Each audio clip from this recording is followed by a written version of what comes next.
മനസ്സിലാക്കി അവിടെ ആ വീട്ടിലുള്ള ആരെക്കാളും മനസ്സിലാക്കിയിട്ടുള്ള ഞാൻ പെട്ടെന്ന് എല്ലാവരും ഒബ്സർവ് ചെയ്യുന്ന ഒരു കൂട്ടത്തിലുള്ള അത് വിഷമിക്കണം. ഇനി പുറത്ത് ചെന്നാലും എന്തെങ്കിലും ഉണ്ടെങ്കിൽ പറഞ്ഞു തീർക്കാൻ എനിക്ക് ഞാൻ പറഞ്ഞില്ല, എനിക്ക് അവർക്ക് എന്ത് പറഞ്ഞാലും ചീത്ത കുറച്ച് വിഷമങ്ങളുണ്ട് ഉള്ളിൽ. കാരണം ഗെയിമിന്റെ ഭാഗമാണെങ്കിൽ പോലും ഇത്രയും നാൾ കൂടെ നിന്ന് സപ്പോർട്ട് ചെയ്ത് ഞാൻ ഇതുവരെ അവരൊന്നും പറഞ്ഞിട്ട് കൂടിയില്ല.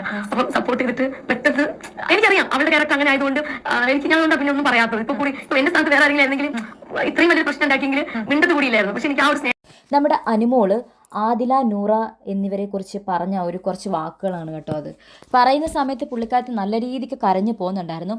അനുമോള് അത്രയേറെ ആദിലയും നൂറയെ സ്നേഹിച്ചിട്ടുണ്ട്. ഇവൻ ശൈത്യയെക്കാട്ടിലൊക്കെ ഒരുപാട് കൂടുതൽ.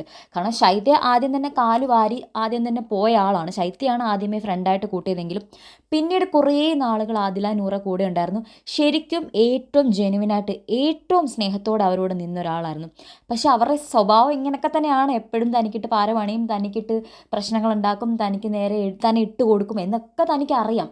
പക്ഷെ എന്നാലും എനിക്ക് അവരോട് സ്നേഹമാണ്. എനിക്ക് അവരുടെ സ്വഭാവം അറിഞ്ഞുകൊണ്ട് തന്നെ എനിക്ക് അവരെ അതാണല്ലേ ഒരു ജെനുവിൻ ഫ്രണ്ട്ഷിപ്പ്, സ്നേഹം എന്ന് പറയുന്നത്. ഒരാളെ അറിഞ്ഞു വെച്ചിട്ട് അവരുടെ നെഗറ്റീവ് സൈഡ് അത്രയും ഉണ്ട്, തനിക്കെതിരെ അവർ ഇത്രയും നിൽക്കുമെന്ന് അറിഞ്ഞിട്ടും അവരെ ഇത്രയധികം സ്നേഹിക്കുന്നുണ്ടെങ്കിൽ വേണമെങ്കിൽ പുറത്തിറങ്ങി കഴിയുമ്പോൾ അനുമോൾക്ക് തിരുത്തി പറഞ്ഞൂടെ? അവൻ്റെ അകത്ത് നിന്നിട്ട് ഷോ കാണിച്ചാലും പുറത്തിറങ്ങി കഴിയുമ്പോഴത്തേക്കും തിരുത്തി പറഞ്ഞൂടെ? പക്ഷെ പുള്ളിക്കാരത്തി കരഞ്ഞുകൊണ്ടാണ് പറയുന്നത്. ആദില, നൂറ എന്നോട് ഇങ്ങനെ ചെയ്യുമെന്ന് ഞാൻ ഒട്ടും പ്രതീക്ഷിച്ചില്ല. വേറെ ആരെങ്കിലും എൻ്റെ സ്ഥാനത്തായിരുന്നെങ്കിൽ ഒരിക്കലും അവരോട് മിണ്ടത്തില്ല. സത്യമാണ്. എനിക്കാണ് ഇങ്ങനെ ഒരു അവസ്ഥ, ഇങ്ങനത്തെ ഒരു ഫ്രണ്ടിനെ കിട്ടുകയാണെങ്കിൽ ഞാൻ ഒരിക്കലും മിണ്ടാൻ പോവില്ല.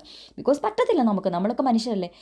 എല്ലാവരും അങ്ങനെ ആവുന്നല്ല. ചില ആൾക്കാർ ഇപ്പം അല്ലാതെ സ്നേഹിക്കുന്ന ആൾക്കാരും ഉണ്ട് നമ്മളോടിപ്പം മോശമായിട്ട് പെരുമാറുമ്പം എന്നിട്ടും ഒന്നും എക്സ്പെക്റ്റ് ചെയ്യാതെ എല്ലാവരും എന്തെങ്കിലും ചെയ്താലും കുഴപ്പമില്ല എന്ന് പറഞ്ഞ് സ്നേഹിക്കുന്ന ആൾക്കാരുമുണ്ട്.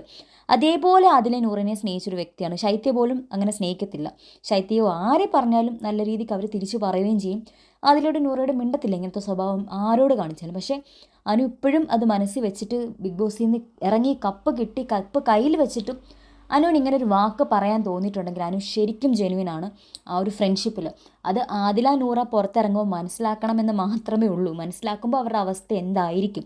ആദിലയ്ക്ക് ഇപ്പം ചെറുതായിട്ട് റിഗ്രറ്റ് ഒക്കെ അടിച്ച് തുടങ്ങിയിട്ടുണ്ട്.